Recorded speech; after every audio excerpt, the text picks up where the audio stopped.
¿Qué tal amigos de trading y otras cosas? Bienvenidos nuevamente a nuestro curso de indicadores y estrategias. En el episodio de hoy comentaremos qué es el oscilador estocástico, y explicaremos cómo se utiliza en un par de estrategias utilizando este famoso indicador, así que quédate hasta el final para entender correctamente cómo funciona. El indicador estocástico es una herramienta utilizada en el análisis técnico para evaluar la dirección y la fuerza de una tendencia, así como para identificar posibles puntos de reversión. Por lo que es una doble confirmación de los indicadores ya comentados anteriormente, como lo son las medias móviles para detectar las tendencias y por otra parte, la herramienta de Fibonacci para identificar los retrocesos. Por esta razón es uno de los indicadores de trading más famosos y más utilizados por los traders. Fue desarrollado por George Lane, a finales de la década de 1950, y para su creación, se basó en la premisa de que los precios de los activos tienden a cerrar cerca de sus máximos durante una tendencia alcista y cerca de sus mínimos durante una tendencia bajista. Este se compone de dos líneas, a las que llamó K y D, líneas porcentuales que generalmente se muestran en una oscilación de una escala de 0 a 100.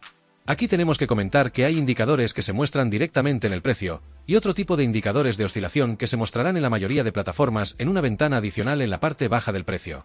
Lo normal en los indicadores osciladores es que identifican la sobrecompra o la sobreventa del precio.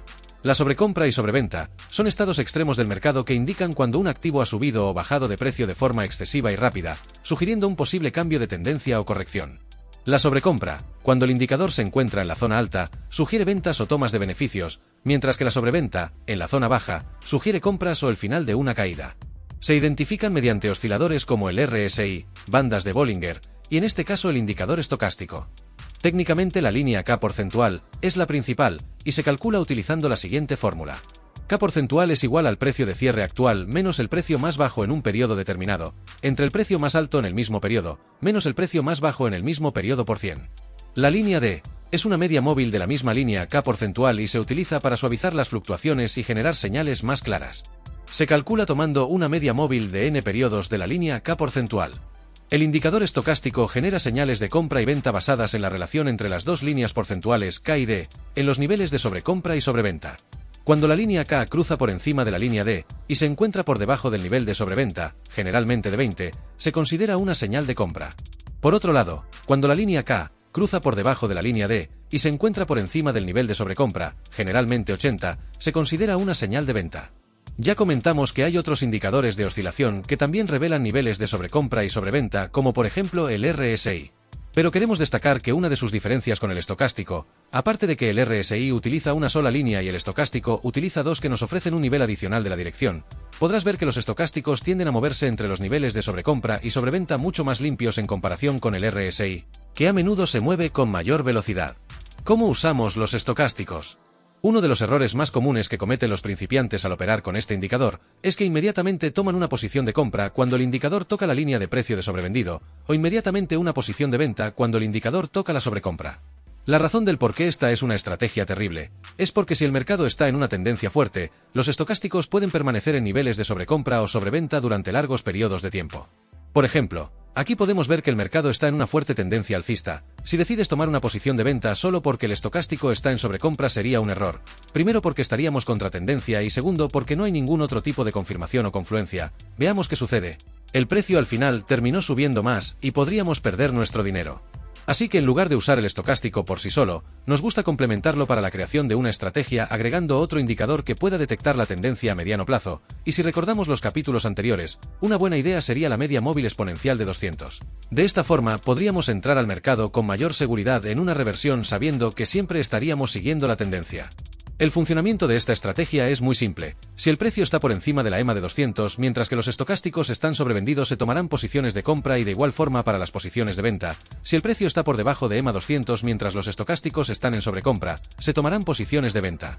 Pero ten en cuenta que no puedes tomar una posición de inmediato solo porque el estocástico está en sobrecompra o sobreventa. Deberás esperar a que el indicador confirme realmente que la reversión ocurrirá esperando que vuelva a cruzar dentro de las líneas de sobrecompra o sobreventa como en este caso.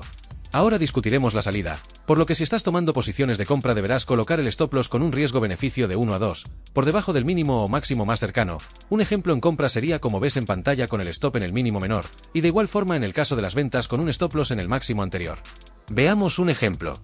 En este gráfico podemos ver que el precio está por encima de la EMA de 200, lo que significa que solo tomamos señales de compra.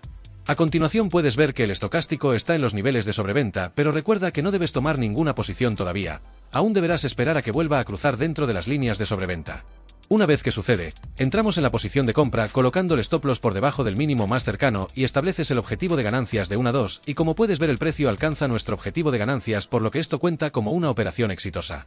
Veamos otro ejemplo en este otro gráfico donde podemos ver que el precio está por debajo de la EMA de 200 para tomar señales de venta. Luego que el estocástico esté en los niveles de sobrecompra, esperaremos a que el indicador vuelva a cruzar dentro de las líneas de sobrecompra.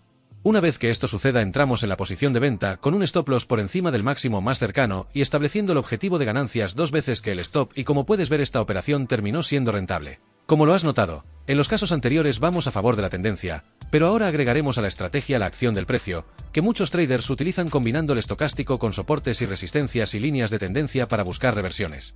Analicemos el siguiente gráfico. Aquí podemos ver que el precio está en una tendencia alcista y por lo tanto podemos dibujar una línea de tendencia ya que el precio ha rechazado este nivel múltiples veces. A continuación podemos ver un patrón que se forma cada vez que los precios bajan hacia la línea de tendencia mientras que el estocástico está en sobreventa y tiende a revertirse hacia arriba. Podemos ver que esto sucede 2 veces, ya que cuando los precios tocan la tendencia retroceden. Ahora mientras miramos al precio actual podemos ver el mismo patrón en el estocástico formándose nuevamente. Los precios bajaron a la línea de tendencia mientras que el estocástico está en sobreventa. Recuerda que primero debes esperar a que el estocástico cruce de afuera hacia adentro de las líneas de sobreventa, y una vez que esto sucede, tomarías la posición de compra. Veamos otro ejemplo. En este gráfico podemos ver que el precio ha rechazado este nivel varias veces y por lo tanto podemos dibujar una línea de resistencia. A continuación vemos un patrón similar cada vez que los precios suben a la resistencia mientras que el estocástico está en sobrecompra. Luego vemos que el precio tiende a revertir hacia abajo. Y cuando miramos el precio actual, podemos ver el mismo patrón formándose nuevamente. Los precios suben hacia la resistencia, mientras que los estocásticos están en sobrecompra. Los estocásticos ya se encontraban por fuera de la línea de sobrecompra, por lo que cuando veamos que vuelven a entrar al flujo principal del oscilador, tomaremos la posición de venta. Veremos algunos ejemplos con nuestro indicador personal de osciladores, pero como es la primera vez que lo explicamos en el canal, podrás ver que en el mismo tenemos muchos conceptos e indicadores en uno solo. De momento explicaremos que si perteneces a nuestro Copy Trading Club, podrás contar con este indicador en TradingView. En el mismo podrás ver métricas como el índice de miedo y codicia, valor del VIX en cualquier activo y promedio de la tendencia.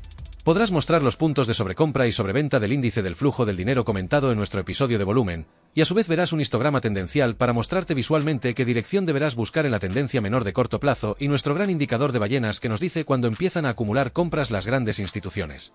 Tenemos muchos otros valores, pero para completar este episodio debemos hablar sobre el estocástico, por lo que desmarcaremos los osciladores RSI, Limited Fisher e indicador de volumen. Ahora, como puedes ver, en nuestro indicador estocástico se marcan los niveles de sobrecompra y sobreventa rellenos del color correspondiente, por lo que nos dará un aviso visual, una vez que el precio entra en cada nivel a modo alerta para una posible entrada. Y si validamos la estrategia tendencial comentada en el capítulo de hoy, podemos ver en el gráfico que el precio se encuentra por debajo de la EMA de 200, por lo que debemos buscar entradas en ventas cada vez que el estocástico entra nuevamente a la zona media. Como ves, podríamos tener en esta tendencia bajista 3 entradas donde 2 de ellas han sido positivas y una negativa. Quizás en la última si hubiésemos tenido en cuenta conceptos de soportes y resistencias, si hubiésemos colocado el stop en la zona anterior no hubiese sido fallida, pero ya sabes que somos lo más sinceros posibles y en este caso la daremos por fallida. Si pasamos a una tendencia alcista, podemos ver otras 3 ejecuciones donde han sido las 3 positivas, igualmente con la operación del medio. Si no hubiésemos ajustado el stop loss pudiese haber sido perdedora, pero puedes ver la sencillez y el potencial de la estrategia en modo real. ¿Recuerdas uno de los secretos del capítulo anterior? ¿Donde comentamos que el precio siempre regresa a la media? Aprovecharemos justo este concepto con la acción del precio de la línea de soporte. Si pasamos ahora a la segunda estrategia para la búsqueda de retrocesos en confluencia con la acción del precio, podemos ver en el mismo gráfico bajista del ejemplo anterior, que podíamos marcar una línea de tendencia con una línea de soporte donde el precio reaccionó en los 2 primeros retrocesos. Si la extendemos, podríamos ver que al final podemos aprovechar el indicador estocástico para tener la oportunidad de buscar la reversión a la misma EMA 200. En el impulso final donde se agota la tendencia, si entramos una vez que los estocásticos cierran dentro de la zona media, obtendríamos nuestra ganancia. Igual pasaría con la reversión en el ejemplo de la tendencia alcista, pero en este caso nos dejó una línea horizontal de resistencia. Si trazamos la zona, podríamos aprovechar la oportunidad de la reversión en el último punto de la resistencia en confluencia con la entrada de los estocásticos en la zona media, y así obtendríamos perfectamente nuestro beneficio. Así que adelante, utiliza estos conceptos en tu análisis. Simplemente es práctica y poco a poco verás que te será sencillo en un futuro poder identificar buenas entradas y sentirás que puedes aplicar estos conocimientos fácilmente. Recuerda que si perteneces a nuestro Copy Trading Club podrás solicitar desde nuestra página web, tradingotrascosas.com, los indicadores y estrategias que vamos explicando en nuestro canal. Repasa el episodio de las matemáticas en el trading del curso de análisis técnico, porque es muy importante conocer tus números antes de llevar a real cualquier estrategia. Suponemos que ya debes estar siguiéndonos para mantenerte informado cuando saquemos un nuevo episodio, y como siempre, realiza tu propio backtest antes de poner en marcha cualquier operativa. Te felicito por seguir estudiando y muchas gracias por ser una parte tan importante de nuestra comunidad. Dale un me gusta y nos vemos dentro del siguiente.